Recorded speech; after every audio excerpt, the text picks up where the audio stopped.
حضرت امام اعظم ابو حنیفہ کی ذہانت کا ایک واقعہ ملاحظہ فرمائے کہ ایک روز آپ مسجد میں تشریف فرماتے، اتنے میں خوارج کا ایک گروہ تلواریں لہراتا ہوا داخل ہوا اور امام صاحب کو گھیر لیا۔ پھر ان کے درمیان یہ گفتگو ہوئی، خوارج نے کہا اے ابو حنیفہ ہم آپ سے 2 سوال کریں گے، اگر آپ نے ان کا جواب دے دیا تو ٹھیک ورنہ ہم آپ کو قتل کر دیں گے۔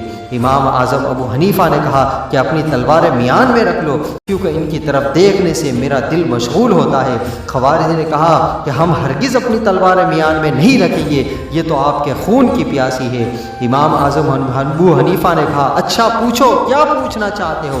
خوارج نے کہا کہ دروازے پر 2 جنازے رکھے ہیں، ایک جنازہ اس شخص کا ہے جس نے شراب پی اور نشے میں ہی مر گیا، دوسرا جنازہ اس عورت کا ہے جو زنا کے ذریعے حاملہ ہوئی اور بچہ پیدا کے وقت توبہ کیے بغیر مر گئی، کیا یہ دونوں مومن ہے یا کافر ہے؟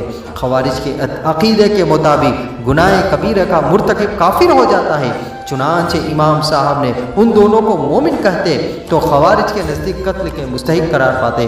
امام صاحب نے فرمایا اچھا یہ بتا یہ دونوں یہودی تھے؟ کہا نہیں۔ کہا نصرانی تھے؟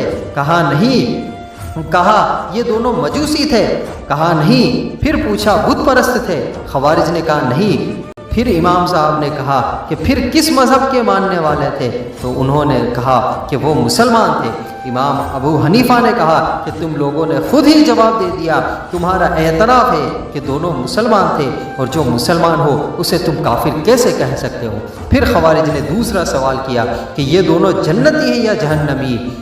امام صاحب نے پھر کہا کہ میں ان دونوں کے بارے میں وہی کہوں گا جو حضرت ابراہیم علیہ السلام نے فرمایا تھا فَمَن تَبِعَنِي فَإِنَّهُ مِنِّي وَمَنْ عَصَانِي فَإِنَّكَ غَفُورٌ رَحِيمٌ۔ جو میری پیروی کرے وہ میرا ہے اور جو میری نافرمانی کرے تو بے شک تو بہت بخشنے والا نہایت مہربان ہے۔ اور میں وہی کہوں گا جو حضرت عیسیٰ علیہ السلام نے فرمایا تھا کہ اِن تُعَذِّبْهُمْ فَإِنَّهُمْ عِبَادُكَ وَإِن تَغْفِرْ لَهُمْ فَإِنَّكَ أَنتَ الْعَزِيزُ الْحَكِيمُ۔ اگر تو انہیں عذاب دے تو یہ تیرے بندے ہیں اور اگر تو انہیں بخش دے تو بے شک تو ہی غالب حکمت والا ہے۔ یہ سن کر خوارج کی تلواریں میانوں میں واپس چلی گئی اور امام صاحب کو کوئی نقصان پہنچائے بغیر واپس ہوئی۔